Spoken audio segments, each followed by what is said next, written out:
Transformers Pet Peeves. Well, my first one can be demonstrated quite easily. I don't have any Transformer to hand that actually is a particular culprit of this, so I'm just going to show you.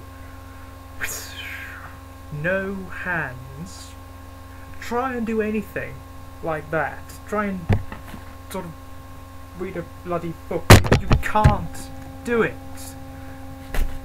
The reason you can't do it is because we've got these. We use these to manipulate the world. That's what we've evolved to do. That's why we have them.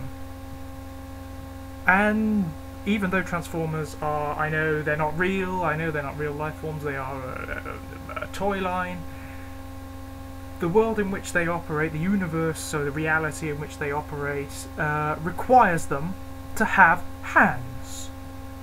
I mean, they use tools in the same way that we do. We've seen them use medical tools. Ratchet uses medical tools all the time. We've seen them use devices and guns and weaponry. We've seen them drive spaceships. They need hands, or at least something by which they can manipulate the world around them. Otherwise they can't function.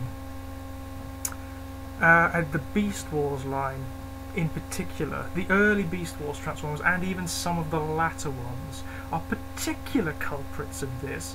Fucking Transformers that have one hand that's the head of their beast mode and the other that's some stupid claw pincer piece of nonsense made from their tail usually, or some other extraneous part of their beast mode. It's stupid. They can't drive spaceships with stupid claws and stupid dinosaur lizard heads for hands. It's absurd. So, number one, Transformers without functioning hands. And the thing that gets me about it more than anything, beyond the impracticalities of not having hands, is how easy it would have been for the designers to just have a little pop-out fist. Just something that folded out from the dinosaur head, or from the whatever other part makes up the end of their other arm. Easiest thing on earth, but they didn't bother, so they've just got nonsense, and they look stupid as well. So, number one, Transformers without functioning hands. Now, number two, I'm going to use a toy that I reviewed earlier as an example. Now, take a look at that.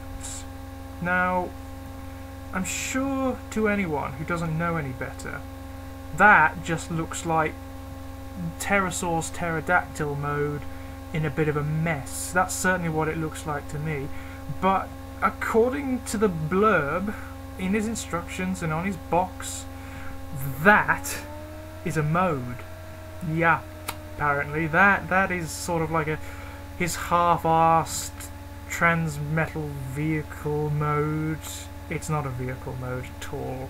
It doesn't resemble anything. It's his pterodactyl mode, half transformed with its arse open and its legs up. That is it. It's a pile of shite.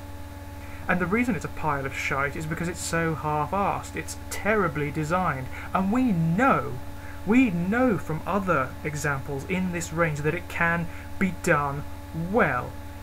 This is just an example of one that wasn't. Transmetal Waspinator, for example, is one of the exceptions. He's absolutely superb. His Wasp mode, for those who don't know, turns into it's like it resembles a Seeker jet, and the way it transforms and the way it all holds together is brilliant. You can still see the Wasp mode within it, but the jet mode is coherent. It functions as a jet, it has a cockpit, it has jet-like wings, and everything you could possibly want from a vehicle mode. Rampage is another example. Brilliant tertiary tank mode. Probably one of the best vehicle modes of any Transformer ever. But that isn't a mode. That is a mangled, halfway, half-arsed, ill-designed piece of shite that not even imagination will fix. I mean, there were some of the Generation 1 toys had sort of tertiary half-arse modes. The leaders of some of the Scramble City Gestalt teams, like Onslaught and Motormaster and Hotspot, they had tertiary modes as well, but they weren't that bad actually. I mean, Onslaught's with its ramp and its cannon over the top actually does look like a base. It looks really rather good. You just a little bit of imagination, that's all it requires. That is a mess. It's awful. And I'm not even going to go in to Transmetal 2 Megatron's Dragster, or the original Transmetal Megatron's dinosaur on roller skates with fans on its arse. That's not a mode. Third pet peeve I can demonstrate. It's not actually this is Pretender Beast's Snarler from 1987 or 1988. I can't quite remember. But he's Decepticon Pretender Beast. But it's not his Pretender Show actually. No, it's not his Pretender Show. It's just that the inner robot, this chappie, when he's in robot mode, demonstrates it quite well. And because he's so simple, I don't need to speed this up. It only takes a couple of seconds to transform him because he's awful. He's a bit of a brick, like most of the Pretenders are. But there you have it. And you can see it already. It's kibble. It's unnecessary, cumbersome, bulky bits and pieces hanging off the robot mode.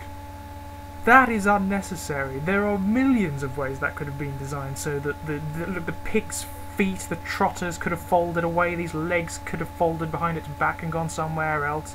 This is the worst part, the big bloody pig's head hanging off of his back. It's abysmal. And again, sorry to harp on about Beast Wars, but the early Beast Wars Transformers are the worst examples of this ever. I don't have any of the early ones to hand at the moment, so I'm settling with Snarler as an example. Jetformers are another one. The Jet Transformers are pains in the arse for this. The original ones, the Generation 1 ones, they've usually got nose cones all over the place and just tertiary bits all hanging all over them. Hideous. Still not as bad as the early Beast Wars ones. The early Beast Wars Transformers, they don't even look like robots. There's so much hanging off them. Unnecessary bits and pieces that it's hard to see the robot. It destroys the coherency of the toy, which is just hideous. I mean, I don't mind. There are some Transformers whose kibble actually adds to their overall aesthetic. There's something about it that makes it work. Rampage, again, he's got loads of kibble. He's got absolutely tons of it. But because of the character, because of the general aesthetic of the toy, it works. I don't quite know why. I mean, he's the kibble king. He's got kibble all over him with big, massive claws on his back, legs, crab legs everywhere. But he looks good. It just works. That doesn't add anything. It's not a look. It's just unnecessary. It's awful. I think it actually represents another one of my minor pet peeves as well, actually, and that's these legs fused together blocks for legs. That is just awful. Awful. Look at it. Anyway. Rant mode over. Those are my principal pet peeves. See ya.